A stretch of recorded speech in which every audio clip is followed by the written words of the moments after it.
So for me to be able to go ahead and wrap this up and continue, I do have to go back a little bit. I have not addressed how Angei was found in little facts that I feel like I will share publicly to the case. Like I said, if anybody would like to inquire deeper, feel free. Just be respectful.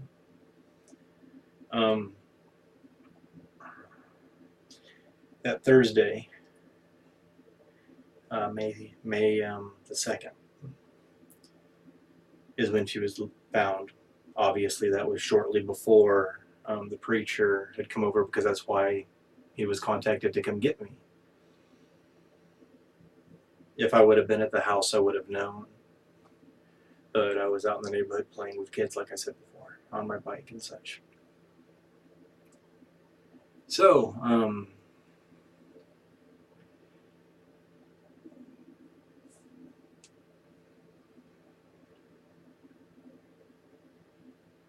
out there in Lake Asbury, down right before the dam and the volunteer fire department there,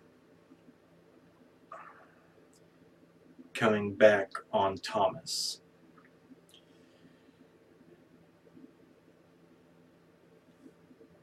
There was it's not vacant, but there was a vacant lot there that was not fully cleared, but it didn't have a home, but it was, visual access to the water. So,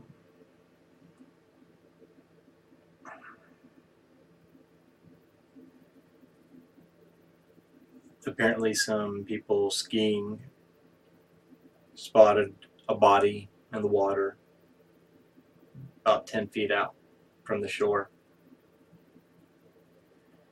And, that was Angei. They found her. There's a lot of things here that don't add up at this point. First off, that was the Bray administration before Lancaster came in, and they were morons at best. But they went ahead and listed the official cause of death at that point as drowning, simply because she was, I guess, in the water. And then they determined on the scene, they determined she had died around shortly after midnight of the Friday she had left the house, which was April 6th, or 26th, I'm sorry. And that would have been actually AM April 27th. Well, when the coroner's report was done, there was a lot of holes punched in that. We can go through the list. It's pretty interesting. Let's see. First, Angei was an excellent swimmer. Just an excellent swimmer. She saved me from drowning when I was little. I'll tackle that another day. But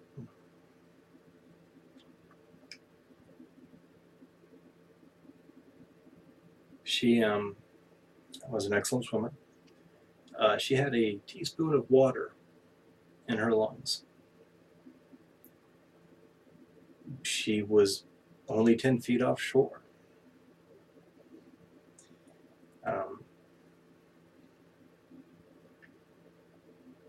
She was also found with her clothes on shore, and she was naked. I want to touch on something too here.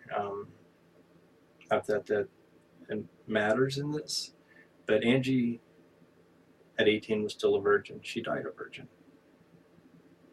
She was checked. There was no sexual anything done. No markings on the body or something like that. But she was also a very private person. Like, she shared a room with Lisa most of our childhood, and she wouldn't change in front of her. So, no, she would not have been just free, willingly getting naked and jumping in the water. Um, them saying that she died shortly after midnight. The coroner said she had only been in the water and dead for maybe, it was 3 days is how long he said she'd been in the water, which I don't know the exact verbiage on it. I don't know if that was insinuating that she was, or him trying to state that she was deceased when she was placed in the water. Um, but 3 days back from that Thursday would have only been what, Monday? Thursday. Yeah, that would have been Monday. Where was she from Friday night to Monday? Um,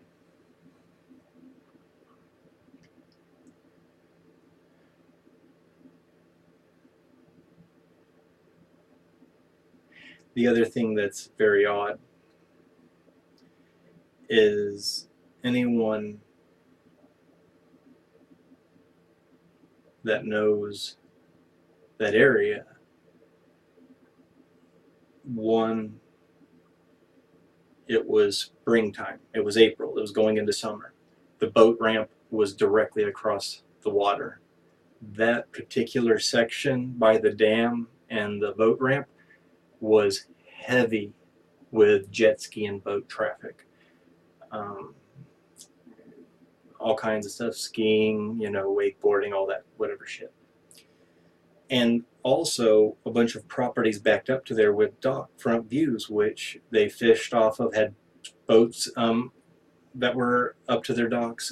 And this was the summer. I mean, like I said, spring, and it was over a weekend. You mean to tell me her body was there that whole time, just 10 feet offshore, and not a person saw her? And then we even worked our way into the work week. And that time of year, even in the evenings on the during the week, people would go out and do that. I had lots of friends with jet skis and boats. I've gone out on a boat with them many a times during the week. So you have that, and she doesn't get spotted by somebody jet skiing until Thursday, 6 days later. And then there is one last thing. Odd things that also showed the time she had been in the water to the coroner. She had her eyelashes. Her body had not began to decompose in any way. I mean, she was, had some bloating, but she had not been, had decomposition, had not come in any sort. And like I said, like little things like the eyelashes still being intact. And then you take the amount of water in her lungs. But, you're in Florida in the South. Do you know how many things are in that lake that would have been nibbling on her? And just for that whole week, to have no markings or decomposition, you want to tell me she's been in there for 6 days? So yeah, get out of here with that bullshit. There's one other little part. Like I said, Angie didn't do drugs, but she took something to calm her nerves that night to help her rest. And then she went out, obviously she went out for the walk. It was reported by somebody that lived on that area of Thomas. It was reported to 911, or maybe they just called Clay County. I'm not sure how it was called. But a gentleman and his wife. And he was a big guy. And like I said, Angie was 98 pounds, wet, 5 foot tall. And he said she appeared to kind of be stumbling and was off towards the little bit of a ditch they had there. They went in and then called the police. Neither of them went out to check on her. It was obvious she was very young. And they waited in the house because, and they said that they didn't feel comfortable. They felt like they didn't know if she would attack them. And I'm thinking the guy that was there is like bigger than me. I'm 6'1", over 200 pounds. And I understand anybody can do something, but you could have stepped out and done a visual check on that person, because by the time the police got there and they went back out and looked, she was gone. And no, I'm not putting that on somebody, the grief of that, but if that person would have just stepped out and checked on this, face it, 18, she's barely 18, she's a kid, and just made sure, hey, you okay? You can ask that from afar. And what kills me is not only that, they were a stone throw away from the volunteer fire department. So you can't tell me you couldn't have done something. But they didn't. And, well, you know the rest. So that's the backstory I'm going to delve into. I'm not going to get much deeper on that at the moment. Like I said, if anybody wants to inquire deeper, I'll share with you what I even know. But back to where I left off was the funeral was over. I was actually supposed to return to school Tuesday. My mom allowed us to stay out of school another day, and I returned Wednesday. So let's look at the timeline of events. I find out my sister died on Friday. I go to her funeral on Monday. I'm back in school on Wednesday. I was not popular by any means. I was very quiet, very shy, very timid. I kept to myself, and I got fucked with pretty regular, and it was easy for me to get embarrassed. I didn't stick up for myself or anything of that nature. And when I got to school, the weight of walking to class, we had our portables were at the very end of the walkway for the 6th graders, so I had to pass all the 4th grade, 5th grade, and most of the 6th grade. And eyes were on me the whole way. I felt them burning fucking holes in me. And then some people approached and tried to be kind, outside the normal friends. But what was funny to me, there were some people that had exchanged with me some, when maybe other people weren't around or something, because God forbid they were nice to me in front of the other popular people. But the amount of people who didn't know me beforehand, had never spoken a word to me, and all of a sudden, you care? You want to fucking talk to me and ask if I'm okay, and you didn't give a fuck how I was doing a week before. So, I learned a lot at a very young age at how the human psyche works, and how, yes, I'm not saying nobody was genuine in their coming forward, but I'm going to be honest with you, they didn't stay there. Those are people that wanted to either be nosy and gossip, or wanted to feel important and be like, look what I did. I'm kind. I really am not that bad. I'm not a total fucktard. So I made it through that, which was a very awkward morning. It was about maybe, because we went over to our art class, it was our elective hour, which was, I believe, like 10 a.m. Been at school for an hour or so. And in that class, they called me to the office to see the counselor. And I don't know how exactly it was orchestrated, whether it was a county level thing or Middleburg High to Lake Asbury thing or what, but some way in that my school was contacted apparently, and they thought the best thing you should do to this 13-year-old fucking kid that just lost his sister 2 days removed from her funeral, that it was a good time to ask how I was doing, which, yes, that's kind.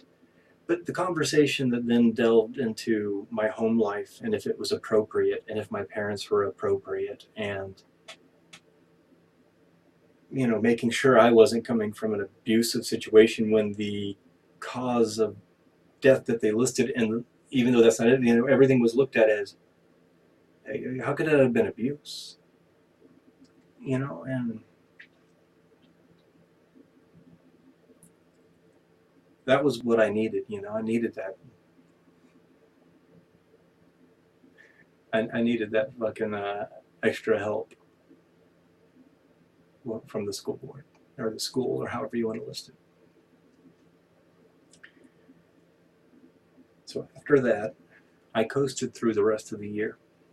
It was very close to being over. That summer, I went with my best friend, with his family, to Texas to visit his family. My mom kind of, wanted me to get away from things because she was not holding things together very well, and rightfully so. And she wanted me to be out of that atmosphere. And then that next year I started junior high at Ridgeview Junior High.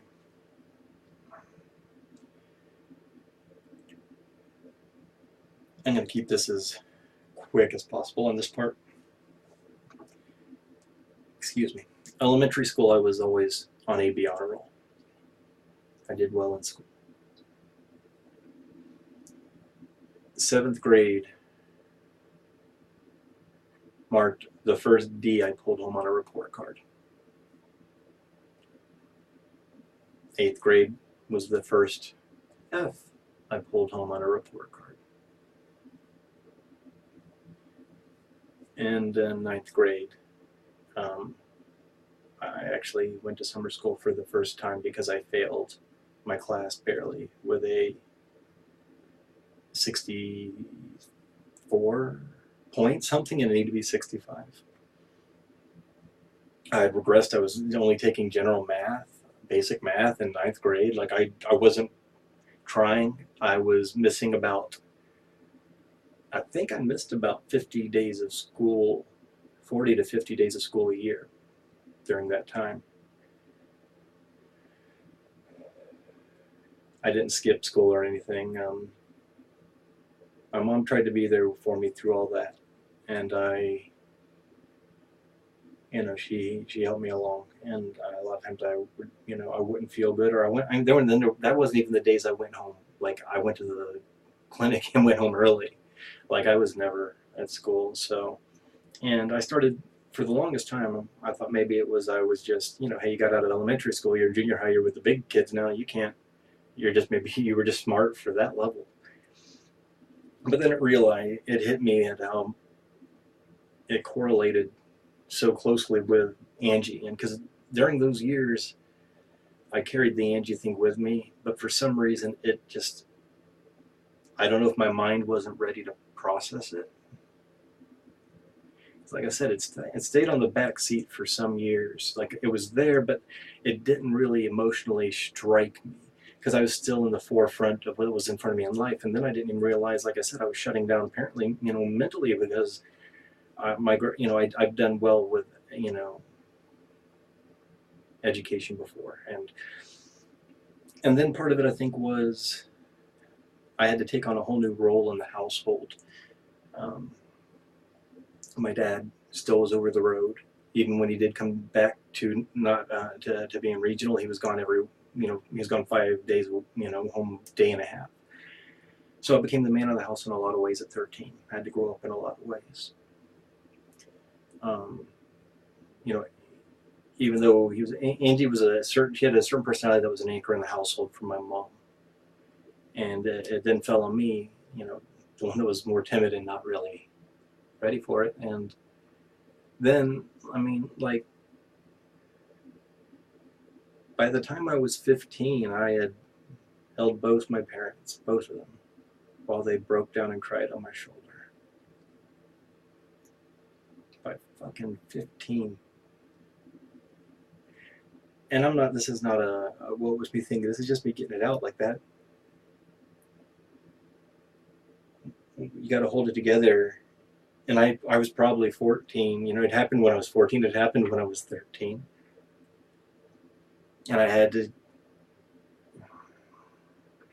process that. So I think a lot of the emotions took the back seat because I had other things that needed to be done. And with those other things being involved, I think I got distant from school, and I was already shy and dealing with socialization problems. And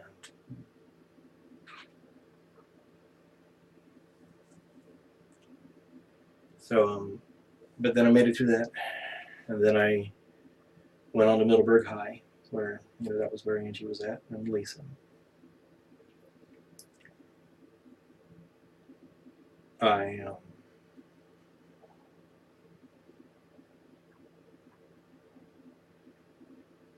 I made it through 10th grade, and I did really well on certain subjects. The other ones I was still just as distant, but I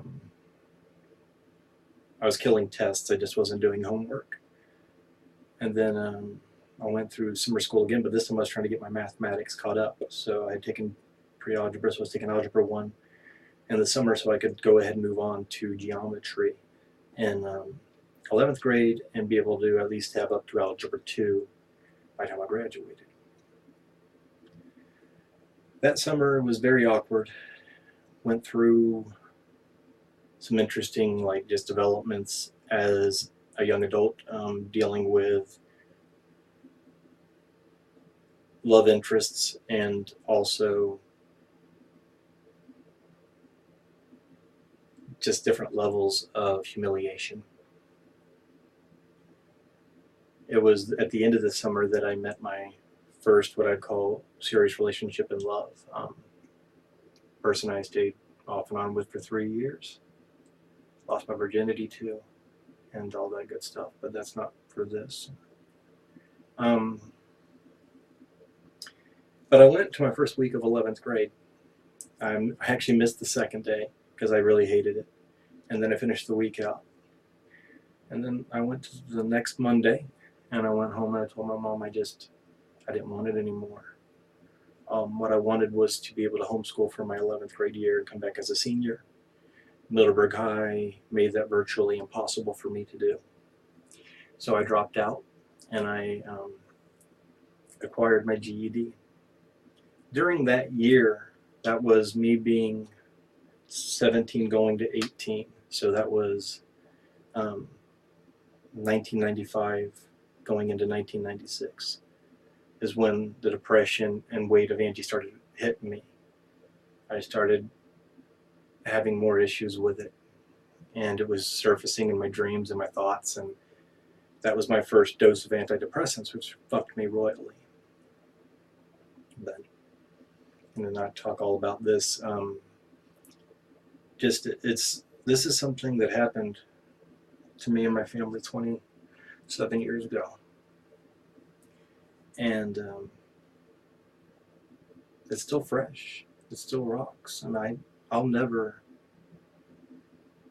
have the opportunity to, like, hang out with her as an adult, for her to see me become a man, for me to be able to do the things that we would have done. Like, I know we would have had a friendship that was very deep. Our family wouldn't have suffered in the ways that it suffered. Because watching my parents go through that, especially my mom, because I was with her the whole time, it was almost just as painful as the loss.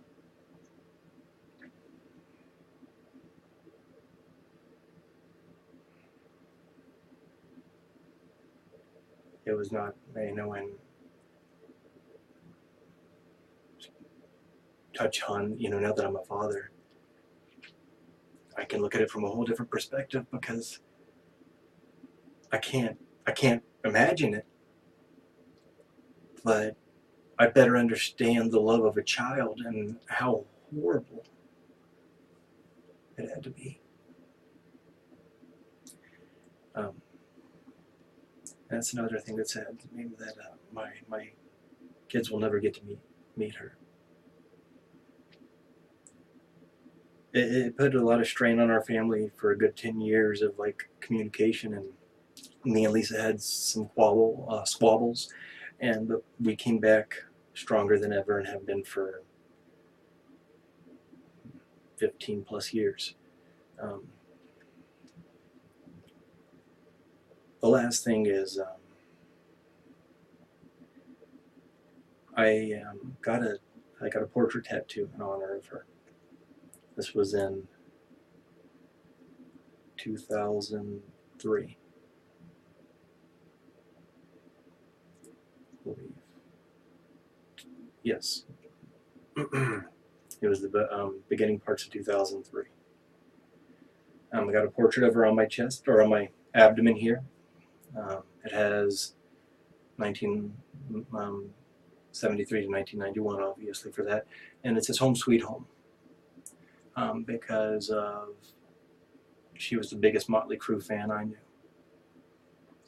And she is amazing, and that was one of her favorite songs. The Theater of Pain was a big one for her, and that song just kind of hit home, you know. So I'm going to share that for a moment, so you get to see my chub.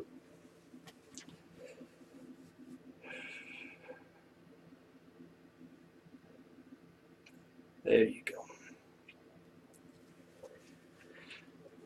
Props to Mr. Jason Peacher for giving me, well, not even props, I don't know, that's thank you for giving me one of my most important tattoos and meaningful tattoos.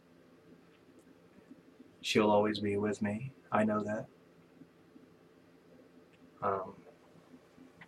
I've had some experiences with her since she's passed. Some in dreams that were so real that they made me cry for half a day at work, because I actually felt her touch me and give me a hug. To hearing her voice with other people around, that hurt her as well. And to hearing her voice individually in the twilight sleep, that unconscious mind, her voice call out to me and wake me out of that. So haven't had a dream about her in a while, but she comes to me in my dreams once in a while.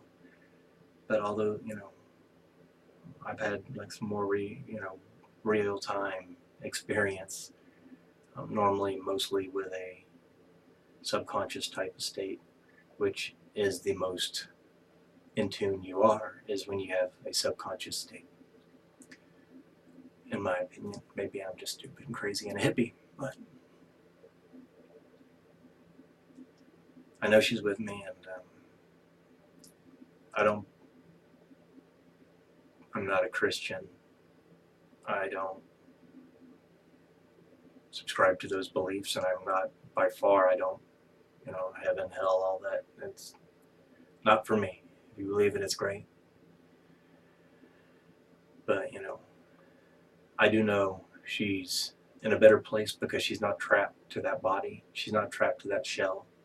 Soul, energy, whatever you want to call it. She was able to transition to that next level and that next plane, and I hope someday to be able to interact with her again when I'm able to move on and transition. But I guess that's kind of going to wrap it up for this. If anybody, like I said, has any questions that I can answer, I will. If you have, please at least try to approach it with a general level of concern, or like, not just fact hunting, you actually give a fuck about who I am. Because that's what this is. This is me putting myself out there in every way so I can heal, but also so hopefully other people may do as well. And like I said, I'm allowing myself to be out there so maybe I can be a little closer and you guys can maybe understand who I am a little more and where I've come from. So please reach out if you want to. You can ask questions other than that, obviously, but if you have questions, please feel free. Please just don't be an idiot. So thanks, guys.